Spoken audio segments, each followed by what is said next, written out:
The persistence of energy, continuity in time and space, and flux of energy. 67. The principle of the conservation or persistence of energy is certainly as old as Newton, when viewed from the standpoint of theoretical dynamics. But only, roughly speaking, about the middle of the present century did it become recognized by scientific men as a universal truth, extending to all the phenomena of nature. This arose from the experimental demonstrations given, principally those of Joule, that in various cases in which energy disappeared from one form, it was not lost, but made its appearance in other forms, and to the same amount. The principle is nowadays a sure article of scientific faith. Its ultimate basis is probably the conviction, a thoroughly reasonable one, that the laws of motion hold good in the invisible world as well as in the visible, confirmed by the repeated experimental verification. But the principle is now believed in quite generally. By the ordinary unscientific man, for example, who could not tell you correctly what the principle meant, or energy either, to save his life. Although he might tell you that he could not conceive the possibility of energy being destroyed. He goes by faith, having taken it in when young. So it will be with the modern view of the ether as the medium through which energy is being sent when a wire supports a current. Only train up the young to believe this, and they will afterwards look upon the notion of its going through the conductor as perfectly absurd, and will wonder how anyone ever could have believed it. But before this inevitable state of things comes to pass, an intermediate period must be passed through, in which scientific men themselves are learning to believe the modern view thoroughly from the evidence of its truth, and to teach it to others. This period is certainly not yet come to its end. For almost weekly we may read about the velocity of electricity in wires, such language emanating from scientific men who are engaged in repeating and extending Hertz's experiments. The principle of the continuity of energy is a special form of that of its conservation. In the ordinary understanding of the conservation principle, it is the integral amount of energy that is conserved, and nothing is said about its distribution or its motion. This involves continuity of existence in time, but not necessarily in space also. But if we can localize energy definitely in space, then we are bound to ask how energy gets from place to place. If it possessed continuity in time only, it might go out of existence at one place and come into existence simultaneously at another. This is sufficient for its conservation. This view, however, does not recommend itself. The alternative is to assert continuity of existence in space also, and to enunciate the principle thus. When energy goes from place to place, it traverses the intermediate space. This is so intelligible and practical a form of the principle, that we should do our utmost to carry it out. The idea that energy has position, therefore, naturally involves the idea of a flux of energy. Let A be the vector flux of energy, or the amount transferred per unit of time per unit of area normal to the direction of its transfer, and let T be the density of the energy. We may then write convergence A equals .T, 5, or divergence A equals minus .T, 6. That is, the convergence of the flux of energy is accounted for by increased energy in the unit volume where it converges. Or, the divergence of the flux of energy, or the rate at which it leaves the unit volume, is accompanied by simultaneous and corresponding decrease in the density of the energy. Examples: convection of energy and flux of energy due to an active stress. Gravitational difficulty. 68. Now, there are numerous cases in which the flux of energy is perfectly plain, and only needs to be pointed out to be recognized. The simplest of all is the mere convection of energy by motion of the matter with which it is associated. A body in translational motion, for instance, carries its energy with it. Not merely the kinetic energy of its translational motion, but also its rotational energy if it rotates, and likewise the energy of any internal vibratory or rotatory motions it may possess. And other energy not known to be kinetic, and therefore included under potential energy, which we may have good reason to localize, in the body. Even if part of the energy be outside the body, yet, if it be associated with the body, it will travel with it. On the whole, and so, at least sometimes, may be considered to be rigidly attached to it.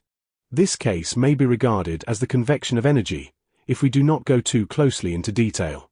When energy is thus conveyed, the energy flux is qt, where q is the velocity and t the density of the energy conveyed, of any kind. If, then, all energy were conveyed, equation 5 would become convergence q, t equals, t, 7. Now this equation, if we regard T as the density of matter, is the well-known equation of continuity of matter used in hydrodynamics and elsewhere. This brings us to Professor Lodge's theory of the identity of energy. Philosophical Magazine, 1885. Has energy personal identity, like matter? I cannot see it, for one, and think it is pushing the principle of continuity of energy, which Professor Lodge was writing about, too far.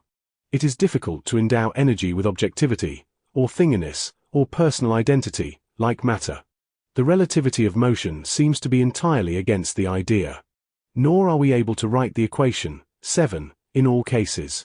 Energy may be transferred in other ways than by convection of associated matter. If we atomize the energy, we can then imagine the q above to be the velocity of the energy, not of the matter.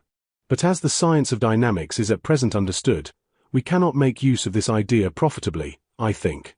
The chief reason why the founders of the modern science of energy did not explicitly make use of the idea of the continuity of energy was probably the very obscure nature of gravitational energy. Where was it before it became localized as the kinetic energy of a mass? It is of no use to call it potential energy if that is to explain anything, which it does not. It would seem that the energy must have been in the ether, somewhere, and was transferred into the body, somehow. This makes the ether the great storehouse of all gravitational energy. But we are entirely ignorant of its distribution in the ether, and of its mode of transference.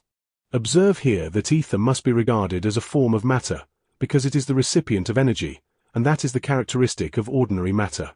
There is an unceasing enormous flux of energy through the ether from the sun, for instance, and we know that it takes several minutes to come.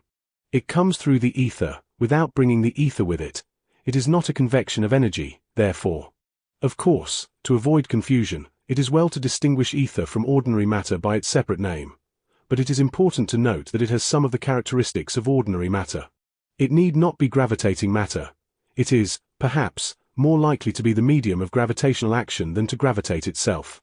In default of ability to represent the flux of gravitational energy, its entry into a body must be otherwise represented than by the convergence of a flux. Turn 7 into F Q plus convergence A equals dot T 8.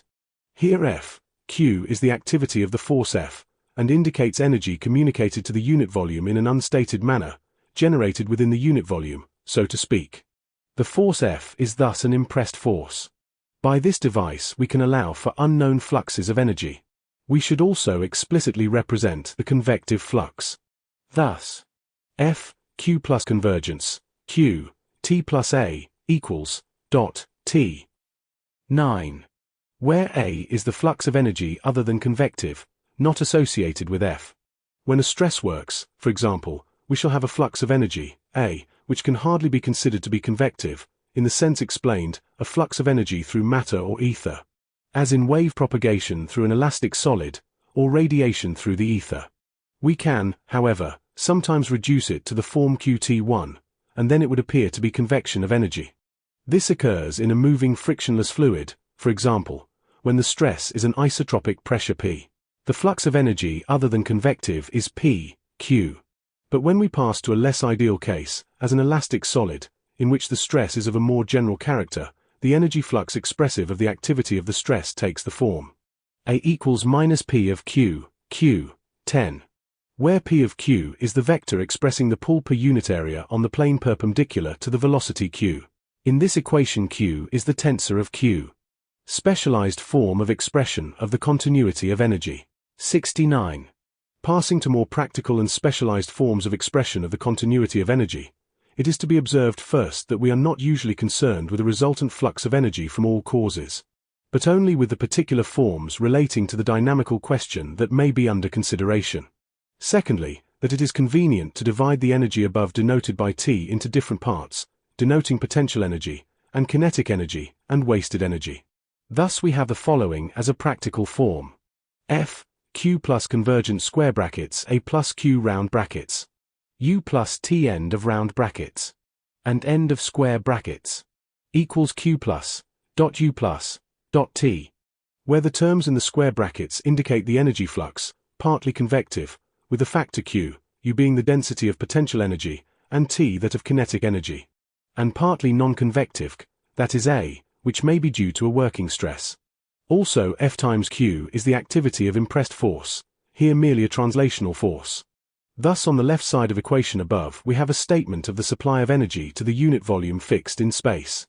On the right side we account for it by the rates of increase of the stored potential and kinetic energy, and by Q, which means the rate of waste of energy in the unit volume. The wasted energy is also stored, at least temporarily, but not recoverable, so that we may ignore energy altogether after it is once wasted.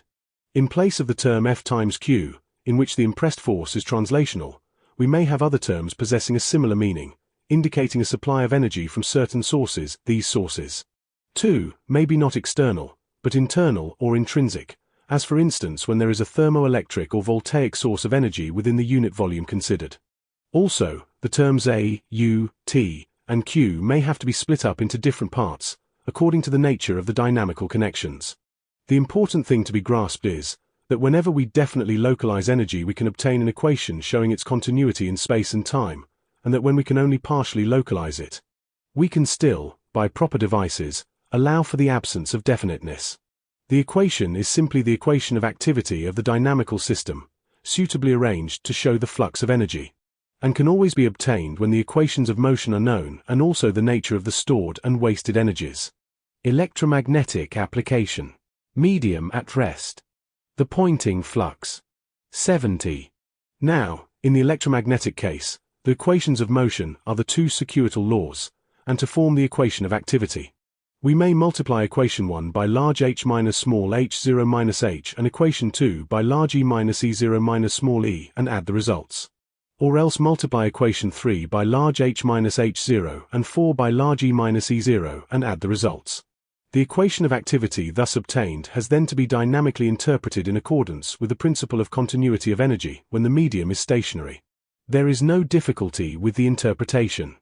We obtain E0J plus H0G equals Q plus dot U plus dot E plus divergence W, where W is a new vector given by W equals V brackets large E minus E0 times brackets large H minus H0, and U is the electric energy, T the magnetic energy, and Q the waste per unit volume. On the left side of 12 is exhibited the rate of supply of energy from intrinsic sources. On the right side it is accounted for partly by the waste Q, and by increase of the stored energy U and T. The rest is exhibited as the divergence of the flux W given by 13. We conclude, therefore, that W expresses the flux of energy in the electromagnetic field when it is stationary.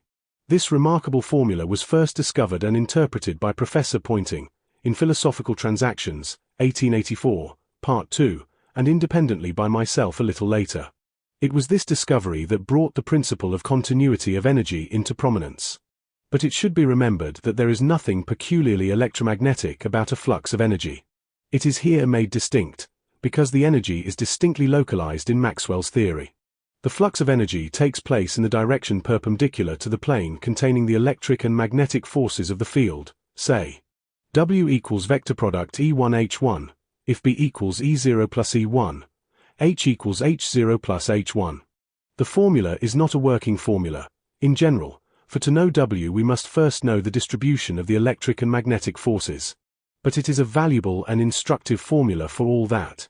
Its discovery furnished the first proof that Maxwell's theory implied that the insulating medium outside a conducting wire supporting an electric current was the medium through which energy is transferred from its source at a distance, provided that we admit the postulated storage of energy. For inside a wire the electric force is axial, and the magnetic force circular about the axis. The flux of energy is therefore radial. When the current is steady, it comes from the boundary of the wire, and ceases at its axis. It delivers up energy on the way, which is wasted in the Joule heating. But when the current is not steady, the magnetic and electric energy will be also varying. If we work out the distributions of electric and magnetic force outside the wire, according to the conditions to which it is subjected and its environment, we can similarly fully trace how the energy is supplied to the wire from its source. It is passed out from the source into the dielectric medium, and then converges upon the wire where it is wasted. The flux of energy usually takes place nearly parallel to the wire, because the electric force is nearly perpendicular to its boundary. Its slight slope towards the wire indicates its convergence thereupon. If the wire had no resistance, there would be no convergence of energy upon it. The flux of energy would be quite parallel to it. Details are best studied in the concrete application, and it is only by the consideration of variable states, and the propagation of electromagnetic waves. That we can obtain a full understanding of the meaning of W considered as a flux of energy. In the case of a simple progressive plane wave disturbance, in which a distribution of E and H, mutually perpendicular, in the plane of the wave is propagated unchanged through a medium at constant speed, it is a self-evident result that the energy of the disturbance travels with it. The flux of energy is, therefore, since E0 equals 0, H0 equals 0, W equals V brackets U plus T, equals vector product of E and of H, which are here equal of the electric and magnetic energies. In this example, which is approximately that of radiant energy from the sun, the idea of a flux of energy, and the conclusion that its proper measure is the density of the energy multiplied by the wave velocity, are perfectly plain and reasonable. Now, many cases of the propagation of waves along wires can be reduced to this simple case, with a correction for the resistance of the wire, and other cases can be represented by two or more oppositely traveling plane disturbances. In a very complex electromagnetic field, the flux of energy is necessarily also very complex and hard to follow, but the fundamental principles concerned are the same throughout. The flux of energy W arises from the internal structure of the ether. It is somewhat analogous to the activity of a stress. But the only dynamical analogy that is satisfactory in this respect is that furnished by Sir W. Thomson's rotational ether, when interpreted in a certain manner, so that 2E shall represent a torque, and H the velocity of the medium, with the result that, on this understanding, vector product EH is the flux of energy, whilst U is the potential energy of the rotation, and T the kinetic translational energy. But it is very difficult to extend this analogy to include electromagnetic phenomena more comprehensively. See Appendix at the end of this chapter. Extension to a moving medium. Full interpretation of the equation of activity and derivation of the flux of energy. 71. Passing now to the case of a moving medium, we shall obtain, from equations 1, 2, in paragraph 66, the equation of activity. Brackets E0 plus E end of brackets J plus brackets H0 plus H end of brackets G equals EJ plus HG plus divergence vector product brackets E minus E0 minus E brackets large H minus H0 minus H.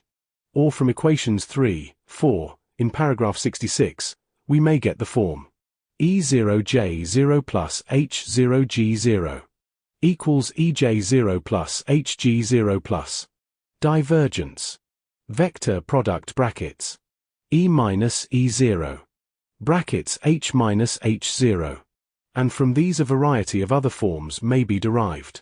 The dynamical interpretation in accordance with the principle of continuity of energy is not so easy as in the former case.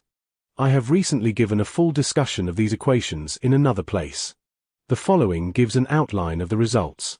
Since there is a flux of energy when the medium is stationary, there will still be a flux of this kind, i.e., independent of the motion when it is moving, whatever other flux of energy there may then be. I conclude that the Poynting flux W still preserves the form W equals vector product, brackets B minus, E0 times brackets H minus H0. From the fact that disturbances are propagated through a medium endowed with a uniform translational motion in the same manner as when it is at rest. Otherwise we could only know that it must reduce to this form when at rest. Next, there is the convective flux of energy, Q brackets U plus T, where Q is the velocity of the medium. Thirdly, there is a flux of energy representing the activity, A, of the electromagnetic stress. It is given by A equals minus square brackets vector product E, H plus vector product A plus Q brackets U plus T. Fourthly, there is, in association with this stress, a convective flux of other energy, say Q brackets U0 plus T0. The complete flux of energy is the sum x of these four vectors, i.e., x equals W plus Q brackets U plus T plus A plus Q brackets U0 plus T0. W and A being given by equation 18 and equation 20. Finally, the activity of the intrinsic forces is E0J0 plus H0G0, equation 23. So that J0 is the true electric current. We, therefore, have the equation of activity brought to the standard form. E0J0 plus H0G0 equals brackets Q plus dot U plus dot T plus brackets Q0 plus dot U0 plus dot E0 end of brackets Divergence X, which is a special form of equation 11, with the convergence of the energy flux in it replaced by its divergence, the negative of convergence, on the other side of the equation. But the unknown terms, on the right side of 24, with the 0 suffix, may be entirely eliminated, including those in X, by making use of the secondary equation of translational activity. F Q equals Q0 plus dot U0 plus dot T0 plus divergence Q brackets U0 plus T0, where F is the translational force due to the stress. When this is done, equation 24 takes the form E0J0 plus H0G0 equals Q plus dot U plus dot T plus FQ plus divergence square brackets W plus A plus Q round brackets U plus T, where the energy flux represented includes the Poynting flux, the stress flux, and the convective flux of electric and magnetic energy. We may observe that in the expression 24a occurs the term minus Q brackets U plus T, so that this term may be eliminated from 26, making the energy flux in it become that the medium, as it moves, carries its intrinsic properties of permittivity and inductivity with it unchanged. That is, these properties do not alter for the same portion of the medium, irrespective of its position.